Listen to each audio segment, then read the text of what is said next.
bonsoir tout le monde. J'espère que vous allez bien. Bienvenue au Bistrot Brain de psychologie ce soir, donc hors série. Youpi. Donc, je me présente, je m'appelle Anna L. Je suis bénévole pour Bistrot Brain. Puis ce soir, je vais être votre animatrice. Youhou! Donc, c'est quoi Bistrot Brain? En fait, c'est un OBNL, donc un organisme à but non lucratif qui a été fondé en 2017, puis qui a comme mission là, de diffuser la science au travers le plaisir. Donc, on fait des petites soirées scientifiques comme celle de ce soir, où on va avoir 4 présentations de à peu près 12 minutes. Puis ça va être suivi d'un 5 minutes de questions qui sera fait à l'arrière, au petit micro, là. Donc, voilà, on fait ça à Sherbrooke, à Montréal, puis à Trois-Rivières. Puis, je vous invite à être attentifs tout au long de la soirée parce qu'il va y avoir un petit quiz à la fin avec des prix. Donc, toujours agréable. Puis, avant d'y aller avec nos présentations, j'aimerais remercier nos commanditaires. Donc, le Syndicat des auxiliaires de recherche et d'enseignement de l'Université de Sherbrooke, l'Association générale étudiante en génie de l'Université de Sherbrooke et notre collaborateur pour ce soir, qui est l'Association générale étudiante de psychologie de l'Université de Sherbrooke. Donc, on y va avec notre première présentation de la soirée, qui va être faite par Malika Hull et Marc-Catherine Oudet. Donc, ils sont toutes les deux étudiantes au baccalauréat en psychologie de l'Université de Sherbrooke. Elles vont entamer leur 3e année à l'automne prochain. Donc, ce soir, elles vont nous présenter S'autosexualiser, plus commun que l'on pense. Point d'interrogation. C'est à vous.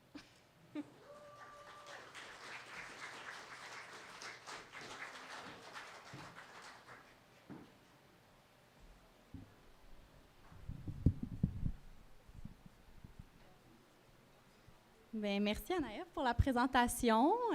Je ne sais pas pour vous, mais moi, quand je pense à la sexualisation des femmes, les premières images qui me viennent en tête, ce sont les vidéoclips là, des rappeurs, des chanteurs des années 2000, où on voit les filles qui dansent de façon sensuelle en arrière. On peut aussi penser à certaines publicités choquantes comme celle-ci, où la femme et sa sexualité vont être utilisées comme un simple objet pour vendre un produit qui n'est aucunement lié avec la sexualité, et ce n'est pas les pubs les plus choquantes qu'on a trouvées sur Internet.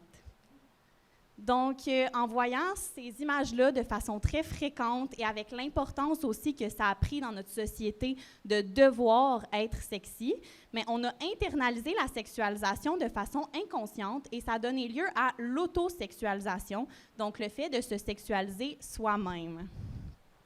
On peut penser aux vidéoclips de Britney Spears ou de Cardi B selon votre génération.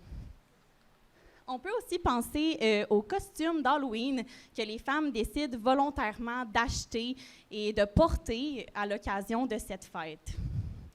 Encore plus concret pour certains, les images d'influenceurs, influenceuses en bikini qui circulent sur Instagram ou tout autre réseau social.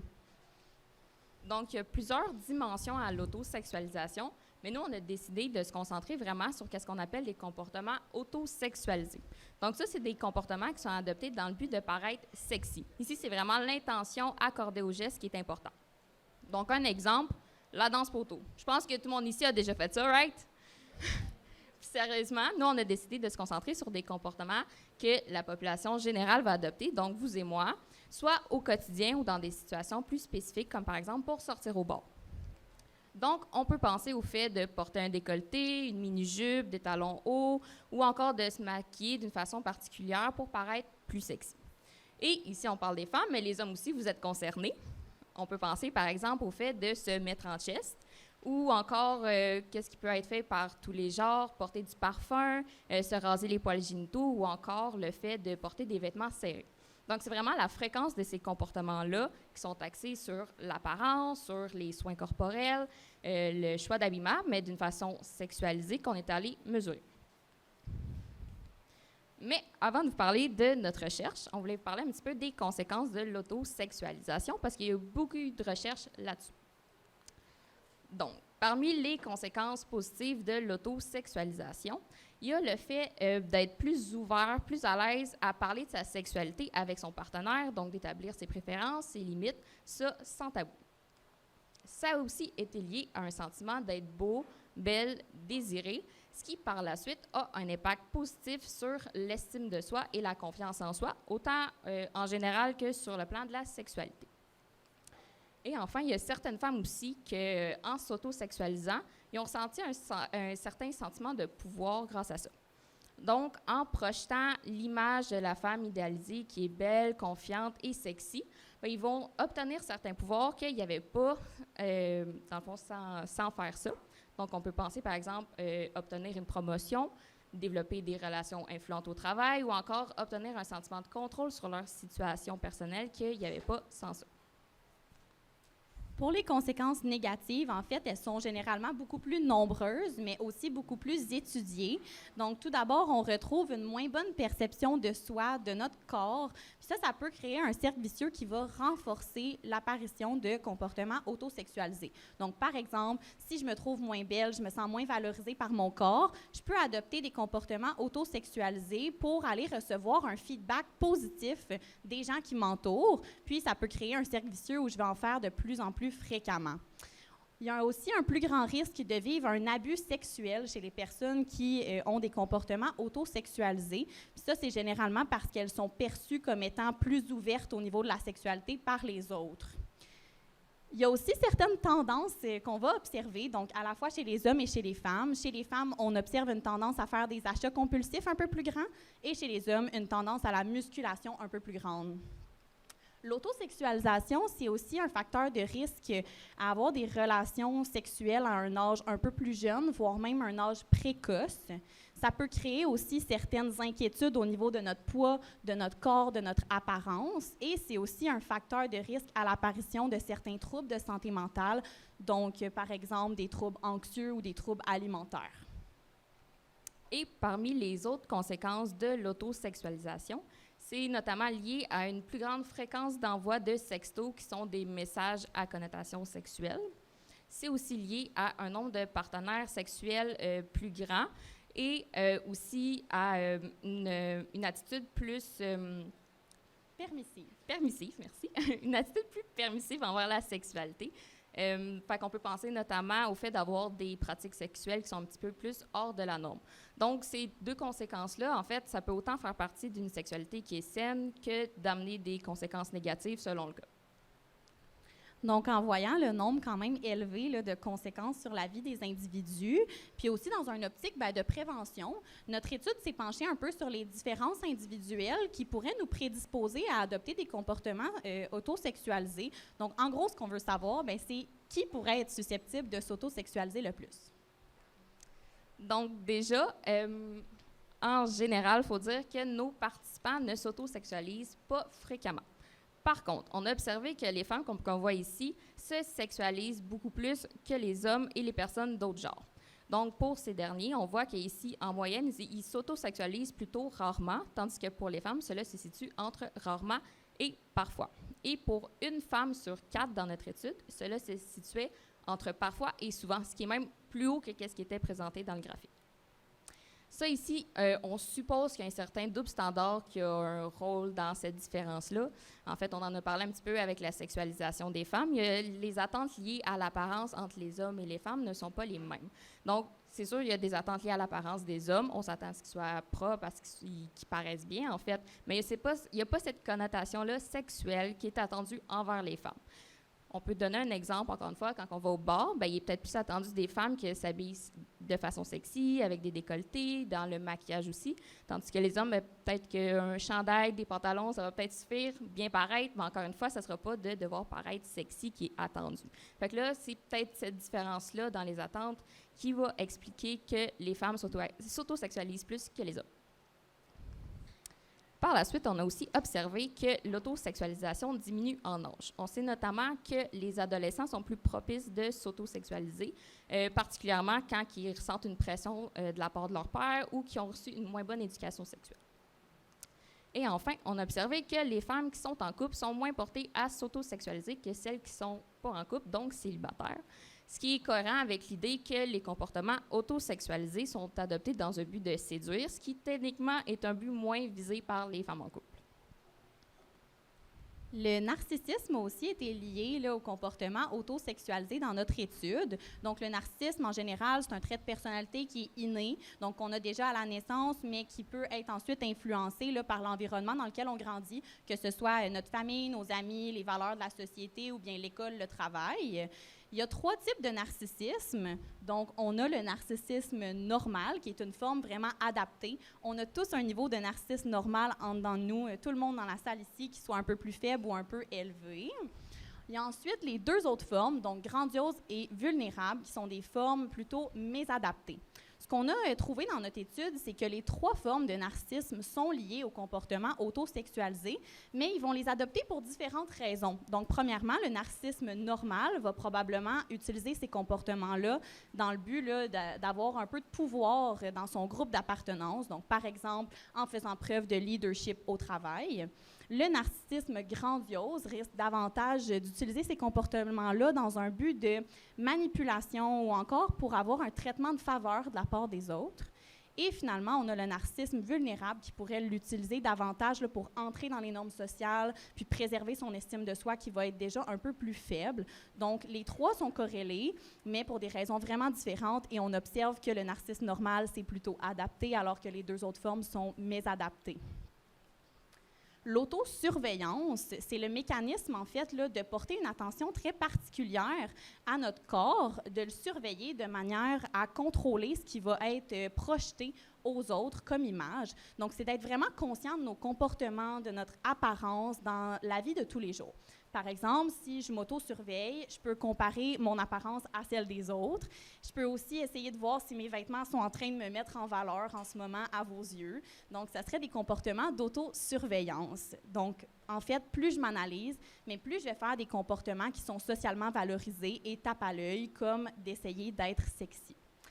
Donc, l'autosurveillance, ce qui était très intéressant, c'est que quand elle est impliquée, on va avoir davantage de conséquences négatives que si on fait juste s'autosexualiser sans l'autosurveillance. Donc, par exemple, on pourrait penser à quelqu'un qui s'autosurveille dans ses rapports sexuels, puis il va probablement moins en profiter parce qu'il va être moins dans le moment présent, puis il va avoir une moins bonne satisfaction sexuelle. Donc, on observe quand même que cette composante-là, elle est liée à beaucoup de conséquences négatives. Pour terminer, on a aussi 2 motifs qui ont été liés à l'autosexualisation. Donc, des motifs, ça le dit un petit peu dans le nom, c'est des valeurs ou des croyances qui vont motiver les individus à adopter certains comportements plutôt que d'autres.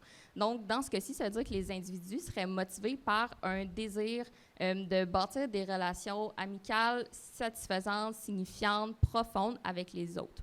Et il y a aussi le penchant négatif à ça. Donc, non seulement ils veulent bâtir des relations en s'autosexualisant, mais c'est aussi vu comme une solution face à une menace à ces relations-là par la peur du rejet ou de perdre le contact émotionnel à l'autre.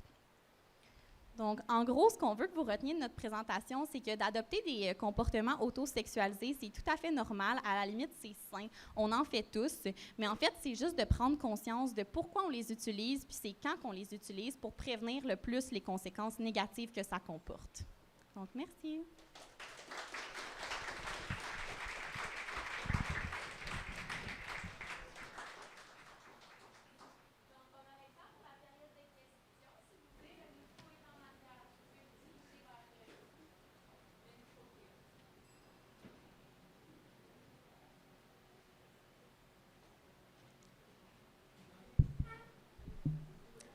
Bonjour, merci.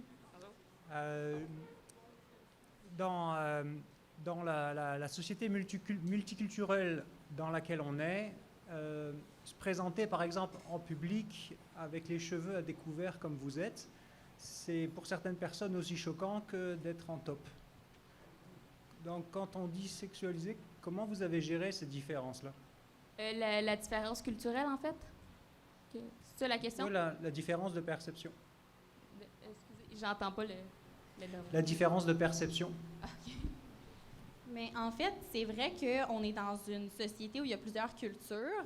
Nous, notre étude s'est vraiment penchée sur les résidents du Québec, puis sur les gens qui étaient capables de parler, comprendre et écrire en français. Donc, c'est sûr que ça a limité notre échantillon, ce qui fait en sorte que La majorité des gens qui ont répondu à notre étude sont des Caucasiens, donc blancs. On n'a vraiment pas eu beaucoup, malheureusement, d'ethnie, puis c'est sûr que c'est une limite pour comprendre bien les comportements autosexualisés, mais on pourrait mener cette étude-là dans d'autres pays, d'autres cultures, puis on aurait probablement des résultats qui sont complètement différents. On aurait probablement aussi mesuré des comportements différents, donc à la place de se maquiller, ça aurait pu être, par exemple, d'enlever le voile. Dans d'autres cultures, ça aurait probablement été pas les mêmes comportements qu'on aurait pu utiliser. Est-ce que ça répond à votre question?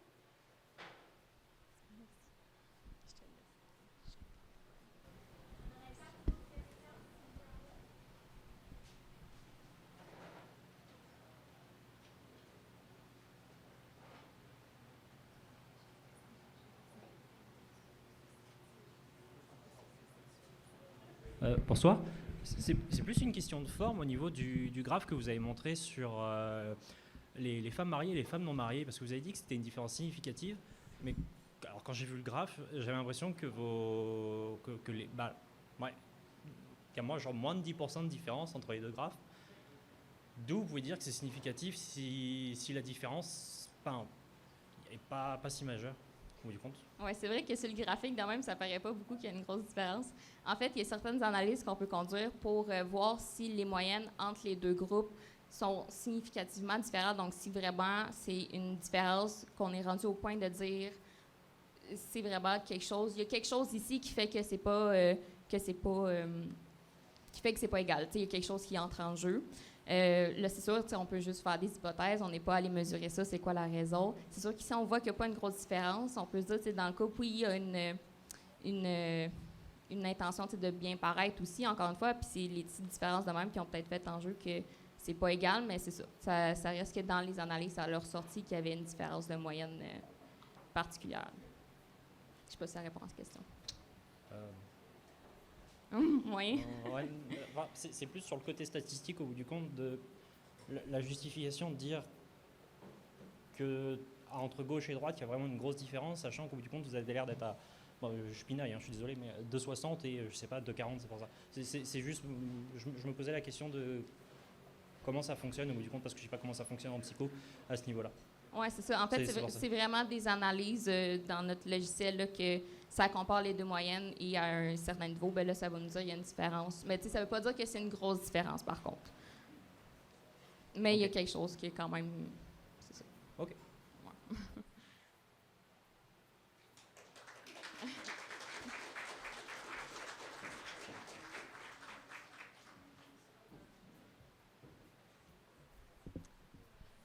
Donc, on enchaîne déjà avec notre deuxième présentation qui sera faite par Angélique Auger et Laurie Bolduc. Donc, ils sont également deux étudiantes au baccalauréat en psychologie à l'Université de Sherbrooke. Elles vont également être en troisième année à l'automne prochain. Puis, elles nous présentent « Identité de genre et colère du jamais vu ».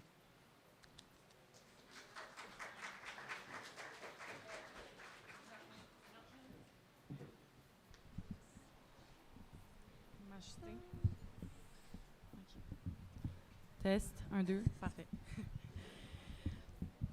Donc, on connaît tous quelqu'un dans notre entourage, je suis sûre que vous aussi, qui pogne les nerfs plus souvent que les autres. Tu sais que c'est genre un phénomène dans ta famille ou dans ta gang d'amis.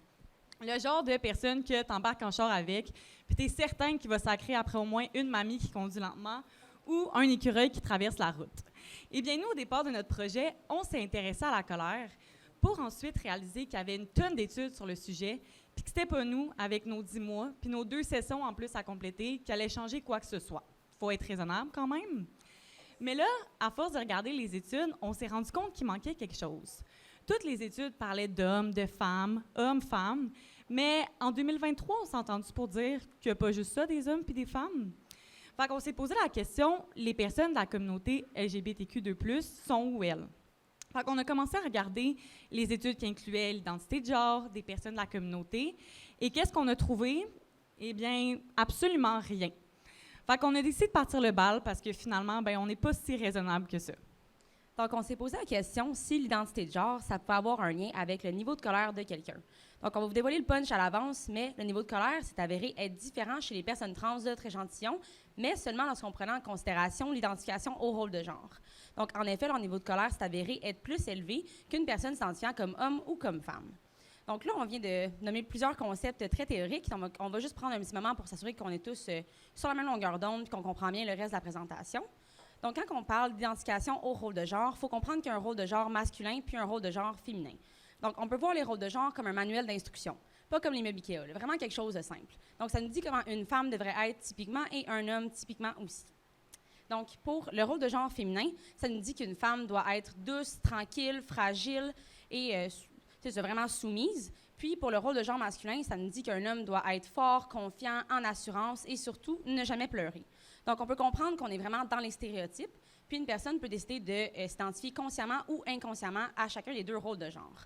Donc, quand je dis consciemment ou inconsciemment, c'est qu'il faut comprendre que oui, consciemment, tu peux t'identifier à un rôle de genre, mais ça peut être fait de façon aussi inconsciente. Donc, par exemple, en fait, moi, j'ai plus de caractéristiques féminines que masculines, mais je me lève pas à chaque matin en me disant « OK, aujourd'hui, je suis une femme ». Fait que c'est vraiment fait de façon inconsciente, puis on pourrait dire que j'ai une forte identification au rôle de genre féminin, puis une faible identification au rôle de genre masculin. Par la suite, on va beaucoup vous parler de colère dans la présentation. Ça reste le sujet principal ici. Sachez qu'il existe 2 types de colère, mais la colère dont on va vous parler aujourd'hui, c'est une colère qui est là de façon relativement stable dans le temps. Donc, quelqu'un qui aurait un niveau élevé de colère aurait tendance à se fâcher plus facilement dans diverses situations. Par la suite, là, on a déjà mentionné le terme « personne trans ». On va en parler plus tard dans la présentation. Juste pour mettre ça au clair, une personne trans, c'est une personne dont le genre est différent du sexe attribué à la naissance. Donc, dans les personnes qu'on a recrutées, il y a des personnes qui s'identifiaient comme non-binaires, comme queer, comme genre fluide, etc. Malheureusement, étant donné qu'on n'a pas pu recruter assez de personnes de la communauté LGBTQ2+, on a dû les rassembler sous un seul et même unique groupe qu'on a décidé d'appeler « personnes trans » suite à la consultation avec une experte. Donc, c'est ça. On va parler de personnes trans, mais à l'inverse, plus tard dans la présentation, on va aussi mentionner le terme « personne cisgenre ». Juste pour mettre ça au clair, une personne cisgenre, c'est une personne dont le genre est similaire au sexe attribué à la naissance. Dans les gens qu'on a recrutés, ça a tombé que toutes les personnes qui s'identifiaient comme femmes avaient un sexe féminin et toutes les personnes qui s'identifiaient comme hommes avaient un sexe masculin. C'est pour ça que des fois, on va utiliser le terme « personne trans » pour vraiment parler de ce groupe-là. Et là, c'est vraiment important de retenir que dans notre présentation, on parle de l'identité de genre. Donc, on va parler de personnes qui s'identifient comme femmes, qui s'identifient comme hommes, pour vraiment faire référence au genre et non au sexe. Donc, maintenant, je vais vous parler un petit peu plus de notre recrutement. Donc, nous, on a majoritairement fait le recrutement sur les réseaux sociaux. Donc, pour avoir le plus de personnes possible de la communauté LGBTQ2+, on a fait appel à des organismes communautaires, à des comités dans d'autres universités, puis à des groupes Facebook aussi. Donc, des courriels, on en a envoyé. Puis, ce qu'on a compris, c'est que des fois, relancer 2 fois, c'était pas assez. Fait que le dicton « jamais 203 », c'est vraiment bien appliqué à notre recherche. Puis, on a aussi compris que pour faire un bon recrutement, il faut vraiment être fatigante. Fait que si tu t'es pas sentie fatigante quand tu as envoyé tes courriels, d'après moi, c'est parce que tu n'en as pas assez envoyé. Puis, on a même essayé de contacter, en fait, des influenceurs pour voir s'ils pouvaient partager notre recherche ou même y participer. Si vous saviez le nombre d'influenceurs qui ont lu notre message sans nous répondre, ça l'a fait mal. Moi, personnellement, me faire ghoster, c'est quand même une petite crotte au cœur. Mais, par exemple, mention spéciale à Gabriel Guertin-Pasquier, qui a été le seul à nous répondre et à partager notre recherche. Donc, merci, on t'aime. Puis, blague à part, en fait, donc, comme vous avez mentionné avant, le niveau de colère s'avérait être plus élevé chez les personnes trans que les personnes s'identifiant comme hommes ou comme femmes. Donc là, on va essayer un petit peu de déblatérer ça, puis que vous puissiez plus comprendre ce qu'on veut dire par là. Bien, d'abord, si on suit au rôle de genre, donc au manuel d'instruction, quelqu'un qui s'identifie fortement au rôle de genre masculin va plus avoir tendance à exprimer sa colère parce que ses instructions dans son manuel lui indiquent que c'est tout à fait normal de le faire. Donc, c'est quelqu'un qui va avoir une expression directe et ouverte de sa colère. Par contre, quelqu'un qui s'identifie fortement au rôle de genre féminin va plus avoir tendance à camoufler sa colère parce que son manuel lui indique que c'est mal ressentir cette émotion-là et que ça peut aussi être mal vu par les autres. Donc, à ce moment-là, c'est quelqu'un qui va avoir tendance à plus contrôler sa colère et à la vivre plus intérieurement et non extérieurement. Et là, c'est quand on regarde ce qu'on a obtenu que ça devient intéressant. J'espère que ce l'était avant, mais là, ça va l'être encore plus. Donc, voici un beau graphique qu'on a essayé de rendre le plus simple pour vous ici.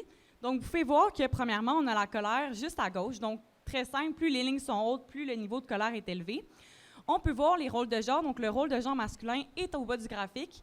On a une identification qui est soit faible, moyenne ou élevée. Et pour le rôle de genre féminin, c'est à retenir que, dans le fond, l'identification est faible pour l'ensemble de la figure. Pour votre information, c'est ça, on a fait d'autres figures avec une identification qui était soit moyenne ou élevée au rôle de genre féminin, mais c'est vraiment celle-là qu'on a décidé de vous présenter parce que c'est elle qui nous intéresse le plus. Et vous allez comprendre pourquoi.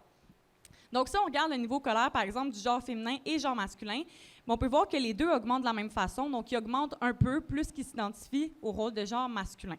On voit que le genre féminin a un niveau de colère qui est un peu plus élevé, mais la différence n'est pas majeure. Ce qui attire vraiment notre attention ici, c'est les personnes trans.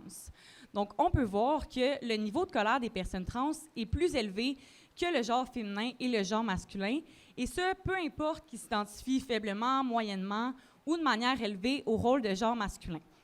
Et le niveau de colère le plus élevé dans toute la figure est vraiment quand les personnes trans s'identifient fortement au rôle de genre masculin et faiblement au rôle de genre féminin. Ce qui, dans un sens, concorde un peu avec ce que je viens de vous dire par rapport au rôle de genre. Mais pourquoi, à ce moment-là, les personnes trans auraient-elles un niveau de colère qui est plus élevé que tous les autres participants? Bon, c'est sûr qu'on n'a pas la réponse absolue à cette question-là, mais on s'est quand même creusé les méninges pour tenter d'y répondre. Donc, ça serait possible que la partie douce et soumise que prône le rôle de genre féminin, ce soit quelque chose qui soit répugnant pour les personnes trans, puis qui les pousserait peut-être aussi à agir à l'opposé de ces caractéristiques-là, donc à agir avec fermeté, par exemple. Donc, mon Dieu, j'ai un blanc de mémoire. C'est correct, je vais juste prendre un 2, je suis vraiment désolée, je suis super stressée. OK. Je me rappelle plus. Je me rappelle Processus d'affirmation de genre. Ah ouais. Hein? Oui, c'est bon. C'est ça. Désolée pour l'interruption, j'ai remis un blanc de mémoire. Donc, c'est ça. En fait, pourquoi à ce moment-là, ce serait encore plus aversif pour les personnes trans? Bien, on croit que c'est un lien avec le processus d'affirmation de genre. Donc, d'un côté, on a les personnes cisgenres qui, eux, n'ont pas nécessairement à faire face à un processus d'affirmation de genre. Donc, on comprend alors qu'ils s'identifient à un genre qui est en cohérence avec leur sexe. Donc, à ce moment-là, d'être douce et soumise, c'est quelque chose qui est vraiment moins comme une embûche que les personnes trans qui, eux, ont à faire face à un processus d'affirmation de genre. Donc, on peut comprendre que parfois, des fois, ils doivent changer de pronom, changer de nom, changer de style vestimentaire, prendre des hormones ou encore avoir une chirurgie. Donc, la liste est quand même assez longue. Puis, en plus de ça, ils doivent s'affirmer. Donc, avec une belle liste d'ingrédients comme ça, on peut comprendre que d'être douce et soumise, ça ne doit pas être vraiment quelque chose qui les aide dans leur processus d'affirmation de genre. Puis, en plus, le rôle de genre féminin nous dit que la colère d'une femme doit être contrôlée et intériorisée. Donc, pensez-vous qu'en Gaëtan, durant une dépôt, va les mégenrer, leur donner un pronom qui n'est pas nécessairement le bon, ça va leur tenter de rester calme? Je ne penserais pas. Donc, c'est pour ça aussi qu'on pense qu'ils tentent d'aller justement à l'opposé de ces caractéristiques stéréotypiques-là féminines, puis justement, en ayant à l'opposé de cette colère-là féminine qui est supposée être contrôlée et intériorisée, c'est là qu'il va avoir une colère qui est plus ouverte et directe. Puis si on se penche plus sur le rôle de genre masculin, à ce moment-là, on voit que justement, plus ils s'identifient au rôle de genre masculin, plus ils ont une colère qui est élevée. Puis ça, en fait, ça va en lien avec les traits typiquement masculins d'assurance et de confiance. Puis on pense que ces traits-là, ce serait quelque chose qui les aiderait justement dans leur processus d'affirmation de genre. Donc à ce moment-là, en s'identifiant au rôle de genre masculin, ils auraient une colère qui est plus ouverte et directe encore plus. Bon, c'est sûr que l'explication qu'on vient de vous donner par rapport au niveau de colère qui est plus élevé chez les personnes trans est bonne, mais il faut quand même tenir compte du contexte social aussi qui pourrait avoir un impact sur leur niveau de colère. Donc, les personnes trans sont plus à risque de subir du harcèlement et de la discrimination en fonction de stéréotypes et de préjugés. En effet, ils se voient souvent bloquer l'accès à des services, à des logements, à des emplois et à certains avantages qui vont être offerts aux personnes cisgenres, et ce, sans raison légitime. Donc, ces défis supplémentaires que rencontrent les personnes trans pourraient être à l'origine d'un niveau de colère qui est plus élevé au quotidien. De plus, leur difficulté à se faire genrer de manière appropriée pourrait les pousser à s'affirmer davantage et donc à avoir un niveau de colère plus élevé, comme on vous a dit précédemment. Donc, en conclusion, non, c'est pas les femmes menstruées ou les hommes blancs en général qui ressentent le plus de colère, mais bien les personnes trans qui s'identifient faiblement au rôle de genre féminin et fortement au rôle de genre masculin. Donc, comme on vous a dit, en fait, en 10 mots, on n'a pas vraiment pu révolutionner l'ère de la recherche sur l'identité de genre, mais on propose aux futurs chercheurs de reproduire une étude comme la nôtre, mais avec plus de personnes de la communauté LGBTQ2+, pour avoir un plus grand éventail de genres, puis aussi une meilleure diversité. Puis à ce moment-là, ils pourraient même regarder si dans cette diversité-là, il y aurait des différences quant à l'expression ou au ressenti de la colère, par exemple entre les non-binaires ou entre les gender fluides. Donc, on pense aussi que ce serait peut-être pertinent de regarder si la discrimination que ma collègue vous a parlé précédemment, ça pourrait vraiment être quelque chose qui impacte le niveau de colère d'un individu trans au quotidien. Donc, merci beaucoup de nous avoir écoutés. Puis si vous avez des questions, n'hésitez pas.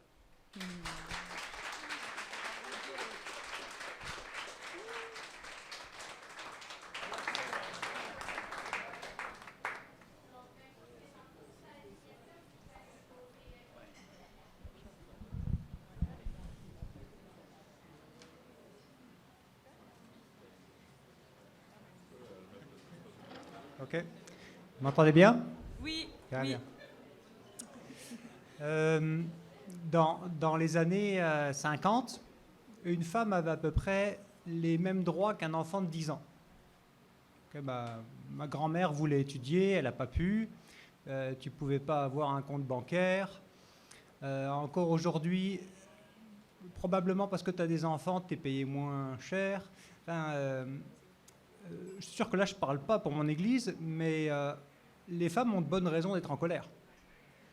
Et ce que je vois, c'est que ça n'a pas l'air d'être le cas. Alors, est-ce que c'est parce qu'elles sont suffisamment en colère ou est-ce que les trans sont trop en colère? Je peux m'essayer, tu continueras. Mais c'est sûr que nous, on ne regardait pas ça en fonction du sexe. Puis c'est, quand on parle, nous, c'est vraiment les rôles de genre qui influençaient. Fait qu'à ce moment-là, on s'est vraiment basé sur la vision typique féminine et la vision typique masculine. C'est sûr qu'on pourrait penser que les femmes ont un niveau de colère plus élevé, mais je pense que... Honnêtement, je pense que ça dépend plus, justement, comme ma collègue l'a dit, des rôles de genre. Donc, admettons, si tu t'identifies fortement, mettons que tu es une femme cisgenre, tu t'identifies fortement au rôle de genre féminin, à ce moment-là, on te dit par la société que c'est pas nécessairement correct d'exprimer ta colère de façon ouverte et directe, comme ça serait correct, mettons, pour un homme. C'est sûr que là, on pense peut-être que, justement, ces rôles de genre-là, c'est un petit peu outdated, si je peux dire ça comme ça, mais c'est quand même vrai, tu sais, je crois que les opinions... Est-ce que vous pensez que les suffragettes ne se regardaient pas comme des femmes? Pardon? Est-ce que les suffragettes ne se regardaient pas comme des femmes? Oui. Je pense qu'il y a aussi un contexte social. Je comprends que vous avez amené justement le contexte social des années, etc., puis qu'on a justement dû se battre pour les droits. Présentement, je crois que même si c'est pas super l'égalité à tous les niveaux, je crois qu'on est quand même dans une société présentement où est-ce que c'est vraiment mieux qu'avant. À ce moment-là, on n'a pas non plus mesuré le contexte social, on n'a pas regardé ces variables-là. Donc, ça serait un peu de vous mentir de donner une réponse nécessairement sur le contexte social alors qu'on ne l'a pas vraiment évalué. Mais en soi, nous, pour notre recherche, les femmes n'ont pas nécessairement eu un degré plus élevé de colère que les hommes. À vrai dire, c'est quasiment semblable le degré de colère entre une femme et un homme, surtout au niveau du ressenti. Donc, je peux ressentir le même niveau de colère que vous, par exemple. Mais c'est la façon dont on l'exprime, puis à quel point on s'identifie à notre rôle de genre qui va faire varier, justement, comment tu exprimes ta colère. Je ne sais pas si c'est plus clair. Merci. Super.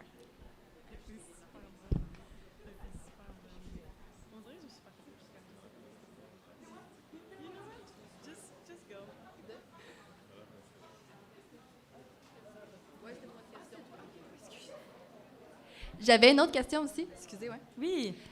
Merci beaucoup pour votre recherche. Je trouve que c'est vraiment intéressant. Justement, je me demandais, les personnes trans que vous avez recensées, est-ce que c'était avant ou après la transition? J'imagine que ça peut influencer leur sentiment de colère dans la vie. En fait, on n'a pas pris en compte justement le moment. C'est vrai que ça aurait été vraiment intéressant de voir dans l'échantillon si les gens avaient fait de la transition ou pas.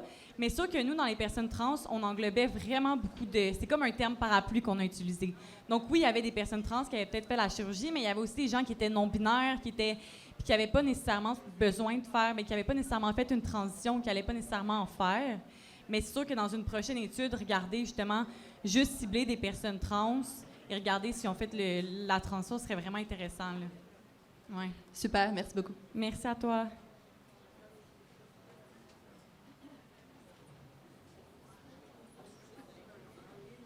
Oui, bonjour. Bonjour. Je voulais juste rebondir sur le monsieur tout à l'heure qui parlait de pourquoi les femmes peut-être avaient moins de colère ou l'exprimaient moins.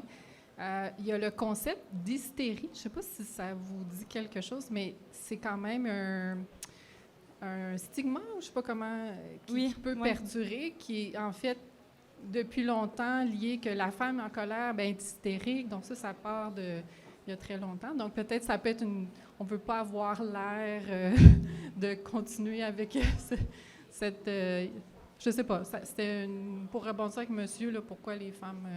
Oui, c'est vraiment une belle intervention. Puis je trouve que ça va vraiment en lien, justement, avec le rôle de genre féminin. Je déteste ce mot-là, hystérie, parce que c'est l'origine grecque de l'utérus, en fait. Puis c'est beau, l'utérus. Donc, excusez-moi, mais... c'est dommage que ce mot-là ait une connotation négative. Donc, brisons ça, et voilà. Brisons ça, oui. Merci.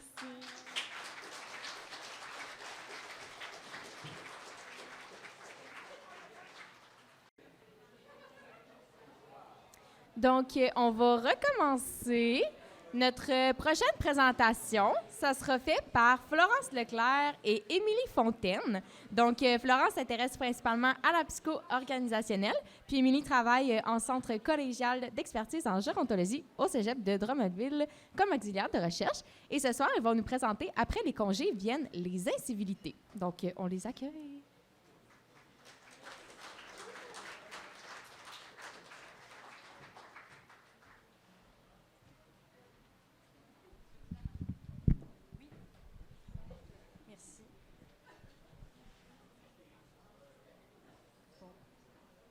Bon ben, bonjour à tous. Donc c'est ça, on va vous présenter notre recherche aujourd'hui. Mais avant tout, on va vous présenter une petite histoire pour vous mettre en contexte. Donc c'est l'histoire de Roland, Mario et Sylvie. C'est trois collègues qui travaillent en marketing ensemble. Ça, c'est les trois qui ont bien du fun pendant une pause lunch. Ça, c'est les trois ensemble qui ont du fun pendant une pause café. Ça, c'est eux ensemble qui font une belle activité de team building.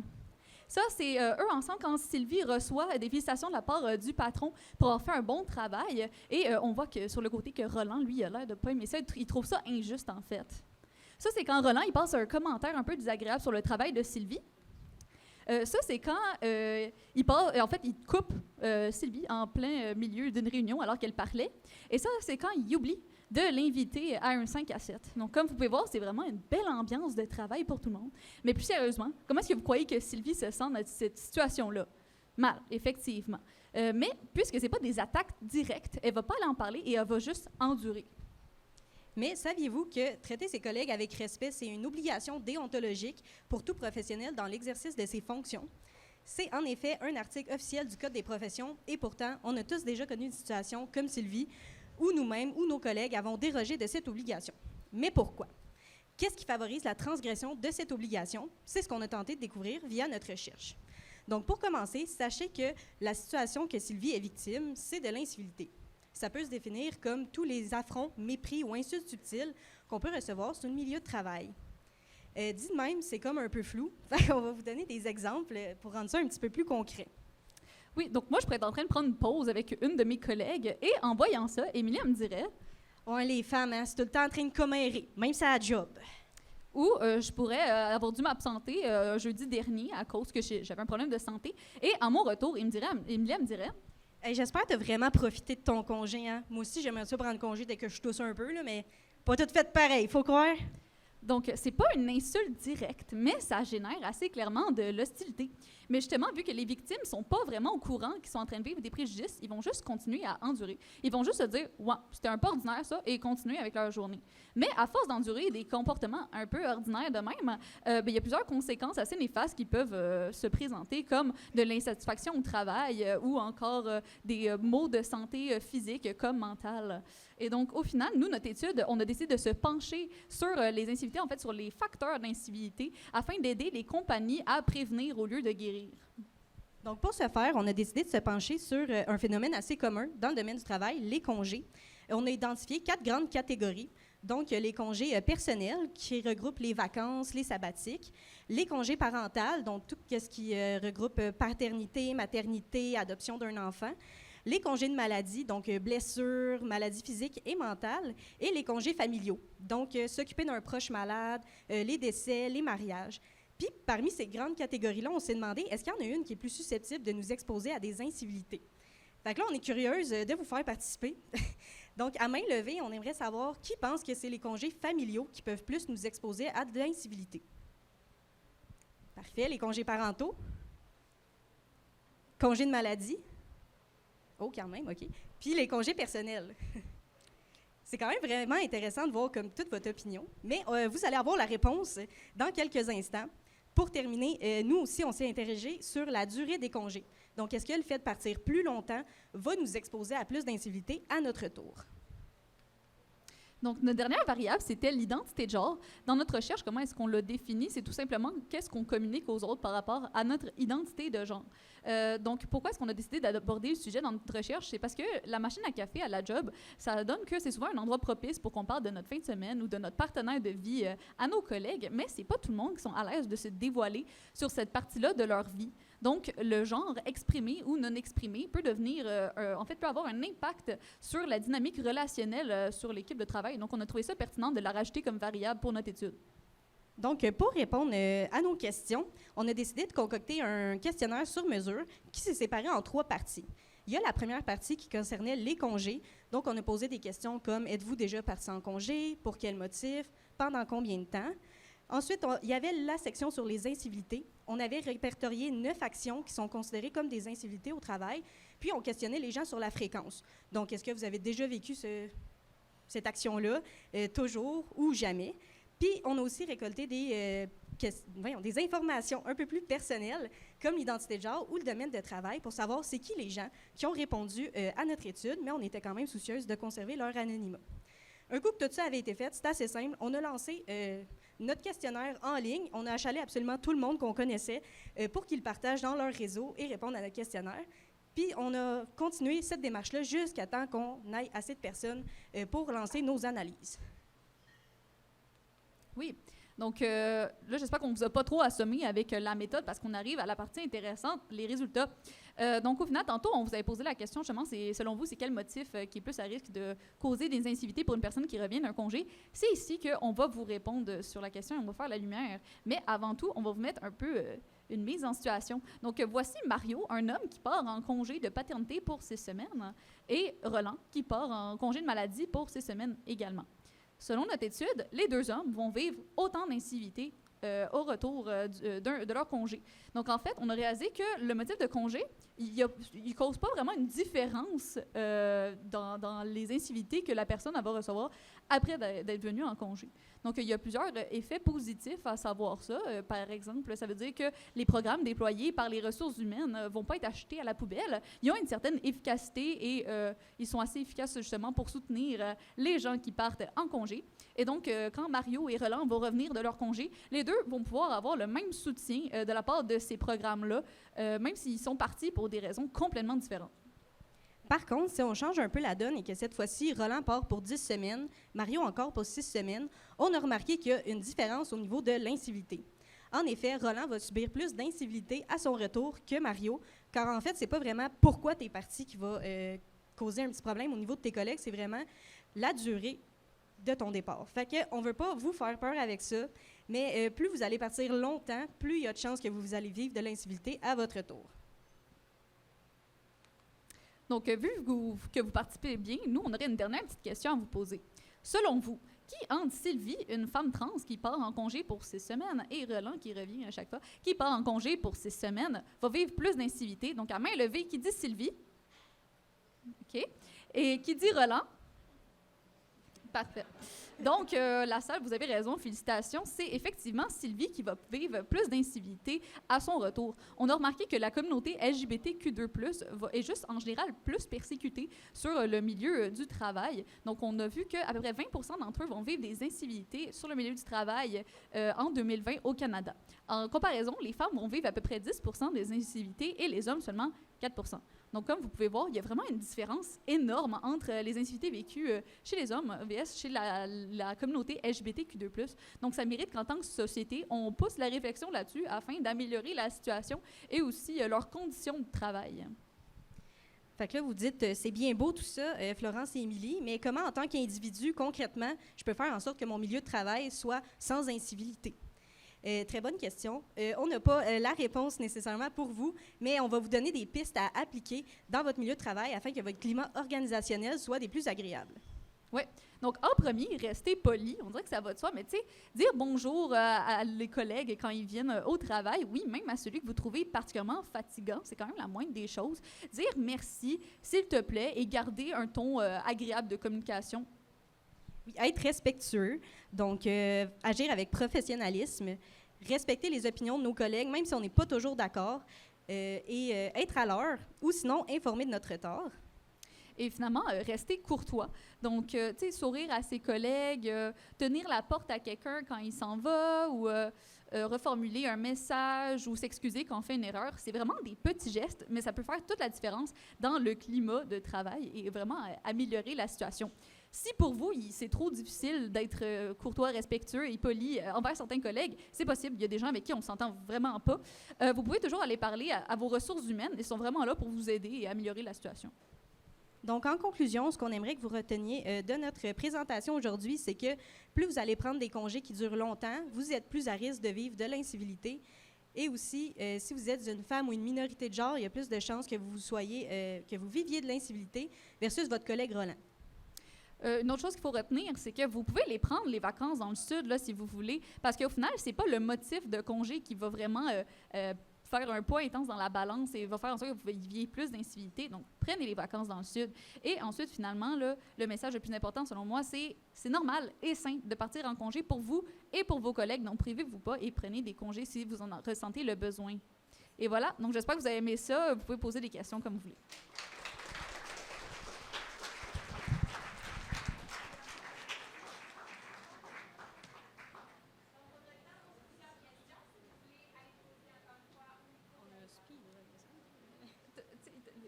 Sur genre, qui dit rien, genre? Oui, tu l'as pas dit? Donc, je vais skipper, moi, avec.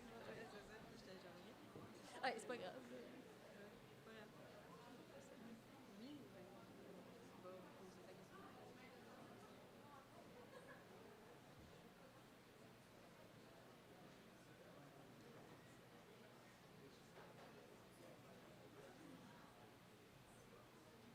Ça y est, il a cassé le micro. C'est ça. Pas de questions. Pas de questions. En fait, parler à nos avocats. Bonjour. J'avais une question, en fait, que j'ai pensé quand on parlait des trans comparés aux hommes. En fait, il y a ça un comparatif de avant-après? Parce que, tu sais, vous avez mentionné, OK, celle qui est trans a plus d'incivilité, mais est-ce qu'on a comme un plus gros pourcentage après être revenu de vacances comparé à le normal? Parce que si la normale est plus haute, oui, ça va être normal.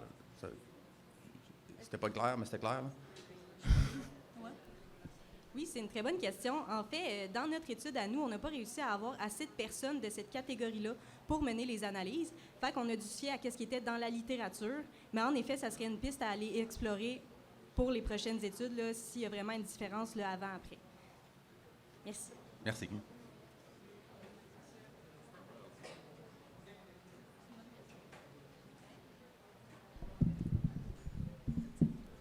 OK. Allô, moi, c'est aussi un petit peu en lien avec notre recherche, mais je me demandais, tu sais, je sais que peut-être aussi à cause de la discrimination que les personnes de la communauté LGBTQ2+, y vivent, est-ce que vous pensez aussi que peut-être qu'ils seraient aussi plus juste alertes à ces comportements-là, ou c'est vraiment comme, je sais pas si vous comprenez ma question, là?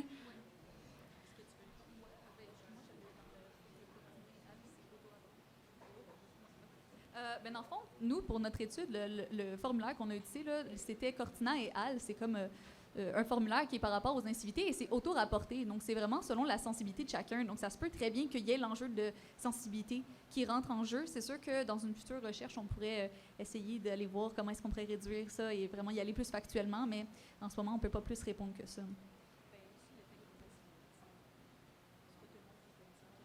Oui, une autre partie à cette question-là, c'est pas tout le monde qui est conscient qu'il vit des incivilités, donc il y a aussi cette partie-là où des gens ils vont juste se dire ah ben c'est plate, mais c'est le même, puis ils vont même pas savoir qu'ils vivent des incivilités, donc il faut juste prendre ça en compte également là.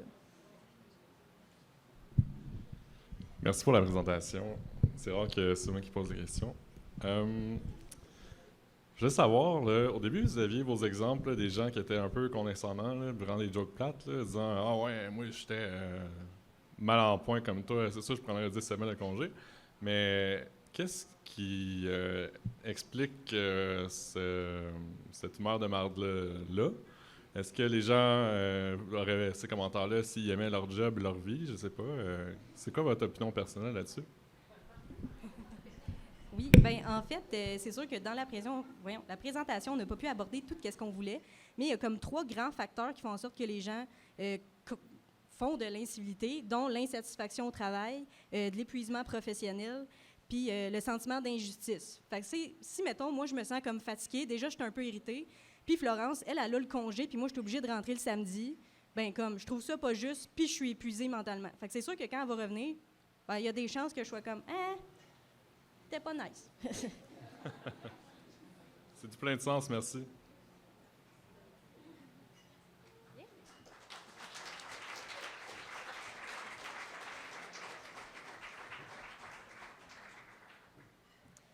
Donc, on est déjà rendu à notre dernière présentation. So sad. Ça va être fait par Maxime Allaire et Audrey Marion. Donc, encore une fois, 2 étudiantes au baccalauréat en psychologie de l'Université de Sherbrooke qui vont également être en 3e année l'automne prochain. Et ce soir, elles nous présentent le sommeil et l'anxiété chez les personnes âgées. On les accueille.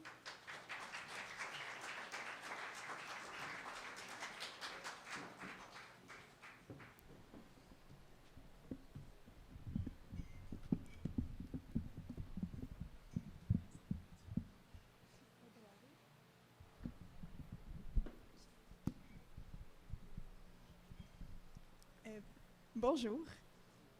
J'imagine que tout le monde ici a déjà entendu l'expression « tomber dans les bras de Morphée ». Il y a certaines personnes qui semblent tomber beaucoup plus facilement, alors que d'autres semblent tomber complètement à côté. Ce que je veux dire par là, c'est qu'il y a des gens dans notre entourage qui dorment tellement bien qu'on pourrait passer l'aspirateur à côté d'eux, puis ils continueraient à dormir, aucun problème. Il y a d'autres gens qui se réveillent des heures durant la nuit, puis ils sont incapables de se rendormir. Puis ça peut avoir plusieurs conséquences au niveau de la qualité de vie, comme on va vous en parler durant notre présentation. Il y a aussi plusieurs facteurs qui viennent affecter le sommeil, comme par exemple l'âge et l'anxiété.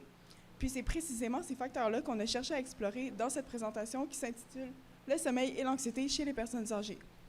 Donc, on peut décortiquer notre titre en deux. Donc, d'un côté, on va avoir le sommeil et ensuite, de l'autre, l'anxiété. Donc, du côté du sommeil, on va parler de la qualité du sommeil. Donc ça, là-dedans, on va considérer si la personne a eu de la difficulté à s'endormir ou si elle s'est réveillée très tôt. Donc, dans le fond, la quantité de temps que la personne a dormi. Ensuite de ça, on va aussi considérer la quantité de temps qu'elle a passé au lit et si elle se sentait très éveillée ou très fatiguée à son éveil. Donc, pour ça, il y a 50% des personnes âgées qui présentent des plaintes de sommeil versus 30% chez les adultes. Ensuite de ça, du côté de l'anxiété, ça, c'est la tendance à interpréter des situations comme étant stressantes ou menaçantes. C'est souvent accompagné de symptômes physiques, cognitifs et affectifs. Donc, si on prend, par exemple, quelqu'un qui trouve qu'aller à l'épicerie, c'est super stressant, alors un exemple de symptômes physiques, ça pourrait être qu'elle se met à suer ou elle sent son cœur battre très vite. Ensuite de ça, du côté affectif, donc des émotions, elle pourrait ressentir du stress ou de l'appréhension. Et du côté cognitif, donc des pensées, elle pourrait se dire « tout le monde va me regarder » ou « ils vont juger ce que j'ai dans mon panier ». Donc, il y a 20% des personnes âgées qui présentent un niveau d'anxiété qui nécessite une intervention sans nécessairement coter pour un diagnostic de trouble anxieux. Donc, c'est quand même important de faire la distinction entre un diagnostic puis des symptômes d'anxiété. Donc, dans le fond, on atteint le seuil diagnostique quand on a non seulement des symptômes d'anxiété, mais lorsque ceux-ci ont une gravité relativement élevée qui peut amener de la souffrance ou un problème de fonctionnement au quotidien. Par contre, il faut aussi savoir que c'est possible d'avoir des symptômes d'anxiété et de ressentir des conséquences quand même importantes au quotidien en n'ayant pas de diagnostic. Donc, comme nos collègues présentent ici ce soir, notre aventure commence avec le stage de recherche empirique dirigé de l'Université de Sherbrooke. On savait de nos expériences personnelles en tant qu'étudiantes qui ont vécu plusieurs fins de session que lorsqu'on était stressé, on dormait moins bien, puis que lorsqu'on faisait des nuits blanches pour étudier, par exemple, on était de moins bonne humeur le lendemain, puis ça entraînait souvent la nécessité de prendre plusieurs cafés ou gourous pour être capable de se concentrer. Donc, on se demandait si ce lien-là, il était réel, puis si il existait aussi chez les personnes âgées. En effet, les personnes âgées, même s'ils vivent généralement pas de fin de session, ils vont vivre quand même d'autres stresseurs qui sont importants et différents des nôtres. Par exemple, ce qui va souvent revenir, c'est la crainte du déclin des facultés mentales, la peur de faire les chutes ou le stress lié à la retraite. On savait aussi qu'à partir de 35 ans, le sommeil commence à être moins bon. Ça veut dire qu'à partir de cet âge-là, la qualité du sommeil commence à dégrader graduellement, puis que l'anxiété et que la qualité du sommeil, ça peut avoir des conséquences quand même importantes sur notre vie. Par exemple, une diminution de la qualité du sommeil, ça peut amener plus de difficultés à gérer ses émotions ou un plus haut taux de mortalité. L'anxiété, c'est relié à plus de fatigue et à plus de détresse. C'est aussi un facteur de risque pour le développement de l'insomnie chronique. Donc, il y a déjà un lien qui a été trouvé entre la qualité du sommeil et le trouble d'anxiété. Donc, nous autres, on voulait plus regarder les symptômes d'anxiété et on s'est posé la question, est-ce qu'il existe un lien entre la qualité du sommeil et la sévérité des symptômes d'anxiété chez les personnes âgées? Il y a aussi quelques études qui se sont intéressées au lien entre la qualité du sommeil, le bien-être et le fonctionnement dans la population générale. Donc, le bien-être ici, ça réfère à la santé mentale et physique, alors que le fonctionnement, ça réfère plus à la capacité à effectuer des activités quotidiennes, comme prendre sa douche, se faire à manger. Donc, on cherchait aussi à explorer un peu ces liens-là, et c'est pourquoi on s'est posé la question, est-ce qu'il existe un lien entre la qualité du sommeil, les symptômes anxieux, le bien-être et le fonctionnement chez les personnes âgées? Alors, sous la supervision de notre directrice de recherche, on a pu faire notre stage en affiliation avec le Centre de recherche sur le vieillissement du CIUS de l'Estrichus. Puis, pour accomplir notre but, il y a 12 participantes âgées de 65 à 72 ans qui ont été recrutées. Donc, à travers les études qui portent sur le sommeil, la mesure qui est la plus utilisée, c'est l'actigraphie. L'actigraphie, c'est quoi? C'est un bracelet que les participantes portaient lors de leur sommeil, puis qui mesurait le mouvement. Grâce à ça, ça nous permettait d'établir leur niveau de qualité du sommeil durant la nuit. Par contre, ce n'est pas notre mesure principale parce qu'elle tend à être un peu moins efficace chez les personnes âgées puisqu'ils bougent moins durant la nuit. Elle est quand même elle est super utile pour la comparer avec la polysomnographie parce que, comme je l'ai mentionné, ça reste la mesure la plus utilisée au travers des études. Donc, la polysomnographie, c'est notre mesure principale. C'est super utile pour détecter, entre autres, les phases de sommeil. Donc, inquiétez-vous pas, on ne peut pas savoir à quoi vous pensez, on ne peut pas savoir à quoi vous rêvez, mais on peut savoir quand vous rêvez, quand vous dormez profondément, si vous êtes réveillé, si vos yeux ou vos jambes bougent et si votre mâchoire est serrée. Donc, dans notre cas, on avait seulement 12 participants, mais avec une mesure comme la polysomnographie, généralement, on a moins de participants. Donc, c'était quand même suffisant pour investiguer notre question de recherche. On a aussi utilisé des questionnaires pour regarder nos autres variables. Donc, on avait un agenda de sommeil pour évaluer la perception du sommeil de nos participantes. Et ensuite de ça, on avait des questionnaires pour évaluer l'anxiété, le bien-être et le fonctionnement. Donc, on a trouvé un lien entre la qualité du sommeil et les symptômes d'anxiété. Et on a aussi trouvé un lien entre la qualité du sommeil et le bien-être. Par contre, vous pouvez voir la flèche rouge ici. Ça indique qu'on n'a pas trouvé de lien entre la qualité du sommeil et le fonctionnement. Donc, si on regarde le graphique ici, on peut voir que plus la qualité du sommeil est bonne chez nos participantes, plus leurs symptômes anxieux plus la qualité du sommeil est élevée, moins leurs symptômes d'anxiété sont sévères. Donc, les deux lignes sur le graphique ici, ça représente les deux instruments de mesure avec lesquels on a trouvé notre lien. Donc, en haut, on a l'actigraphie et ensuite la polysomnographie. Et ce n'est pas dans le graphique, mais on a aussi trouvé que plus la qualité du sommeil est élevée, plus leur bien-être était élevé lui aussi. Mais pourquoi est-ce qu'on a eu ces résultats-là? Donc, comme on vient de vous en parler, nous, on n'a pas détecté de lien entre la qualité du sommeil et le fonctionnement. Il faut savoir que les participantes qu'on a recrutées pour notre étude étaient toutes à la retraite, donc c'est possible qu'elles avaient des moins grandes exigences en matière de fonctionnement professionnel, mais qu'une personne qui serait sur le marché du travail aurait peut-être eu de plus grandes exigences en matière de fonctionnement professionnel. Ainsi, d'avoir une moins bonne qualité du sommeil aurait moins affecté cette sphère-là du fonctionnement. Donc, un lien aurait peut-être pu être trouvé si on avait eu une population de travailleurs. En ce qui a trait au lien entre l'anxiété puis la qualité du sommeil, ce lien-là peut être expliqué par divers mécanismes, dont la tendance à avoir des pensées négatives. Par exemple, je ne sais pas si ça vous est déjà arrivé de vous faire un top 10 de vos moments les plus embarrassants avant de vous endormir. C'est ça qu'on veut dire par pensée négative, puis c'est quelque chose qui est très fréquent chez les gens anxieux. Un autre des mécanismes, ça serait la tendance à avoir les sens trop en alerte, donc à être trop vigilant. Par exemple, une personne anxieuse pourrait être en train de dormir, puis se faire réveiller par quelqu'un qui va se chercher un verre d'eau, puis ensuite être incapable de se rendormir. Parce que justement, ses sens seraient trop aux aguets, donc ce serait de l'hypervigilance. En ce qui a trait au lien entre le bien-être puis la qualité du sommeil, il faut savoir que l'anxiété, c'est une composante du bien-être. Donc, ça peut être expliqué par les mêmes mécanismes. Par contre, dans le bien-être, on prend aussi en compte l'aspect de la santé physique. Donc, il y a certaines études qui ont démontré qu'avoir une moins bonne qualité du sommeil, ça entraînerait une diminution du système immunitaire et de ses capacités réparatrices, puis que ça ferait en sorte que le corps serait plus susceptible aux maladies, donc ça diminuerait un petit peu le bien-être. Donc, notre étude contribue aux connaissances actuelles parce qu'on utilise la polysomnographie. Comme on vous a mentionné, c'est super utile pour les personnes âgées, alors que l'actigraphie, ça pose ses défis au niveau de leur évaluation. Aussi, le fait qu'on considère l'anxiété sous forme de symptômes et non de diagnostic, ça permet d'étendre nos résultats à plus de gens. Par contre, comme vous l'avez peut-être remarqué, nos participantes, c'est toutes des femmes.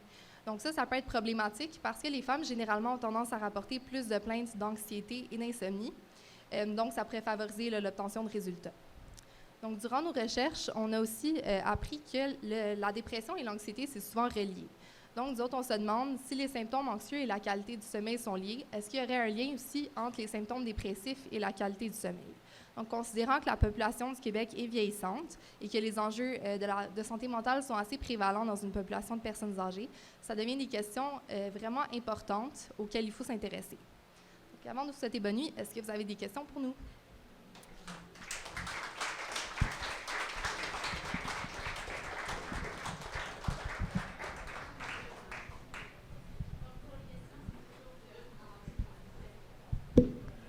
Bonjour. Okay, ouais. Je sais que c'est une question qui est un peu à côté en tant que telle, mais vous parliez de méthodes de vérification de la qualité du sommeil. Puis je vous pose la question si les trucs comme les montres intelligentes, ce genre de trucs-là, étaient un bon moyen de vérifier ta qualité du sommeil. Okay, je ne suis pas vraiment familière avec les montres intelligentes. Je pense qu'ils mesurent le rythme cardiaque, si je ne me trompe pas. OK. Le mouvement aussi, probablement. Okay. Donc, c'est un peu similaire à l'actigraphie, ça mesure le mouvement. Donc, c'est sûr que ça poserait les mêmes défis. Puis, au niveau du rythme cardiaque, ça, je ne suis pas certaine à 100%, mais je pense que le rythme cardiaque, il diminue notamment durant le sommeil plus profond. Fait que c'est sûr qu'on pourrait avoir des informations intéressantes comme ça, mais je pense qu'il faudrait quand même améliorer les montres intelligentes pour avoir le même niveau qu'on a présentement avec la polysomnographie ou l'actigraphie. Merci.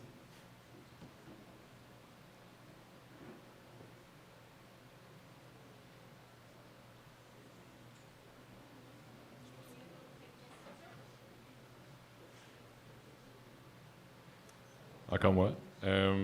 Est-ce que vous aviez besoin de surveiller les gens quand ils dormaient? Concrètement, comment ça se passait, votre projet de recherche? Pas que je suis dirigé par la même personne, ça n'a aucun rapport. Ben, dans le fond, les gens, ils dormaient dans une chambre fermée. Puis si jamais ils avaient besoin d'aide, ils avaient besoin, par exemple, qu'on rebranche des électrodes, ils devaient aller à la salle de bain, ils pouvaient cogner. Puis nous, ben, on allait les aider. Puis c'est pas mal ça, mais on les surveillait pas tout le long de la nuit, là. OK, donc vous n'avez pas seulement fait des nuits blanches à étudier, mais aussi pour votre projet de recherche? Oui. D'accord, merci.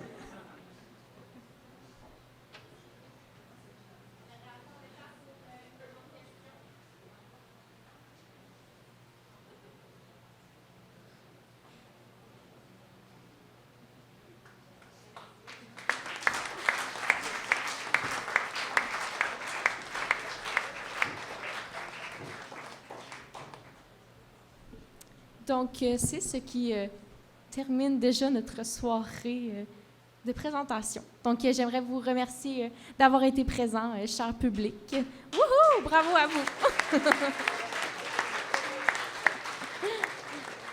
J'aimerais aussi remercier nos présentatrices qui nous ont fait des super belles présentations et qui nous ont divertis tout au long de la soirée. Je remercie, félicitations! Je remercie également les bénévoles de Bistro Brain. Donc, il y avait Marika à l'entrée, on a Loïc qui était à la captation vidéo et Alexis et Christophe pour la projection des PowerPoint et le son. Donc, bravo à vous. Et Anaëb à l'animation.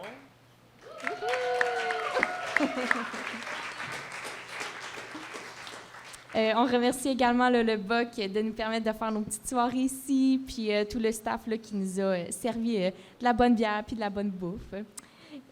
On les applaudit ici. Et finalement, nos commanditaires, donc le syndicat des auxiliaires de recherche et d'enseignement de l'Université de Sherbrooke, l'Association générale étudiante de génie de l'Université de Sherbrooke et notre collaborateur ce soir qui était l'Association générale étudiante de psychologie de l'Université de Sherbrooke.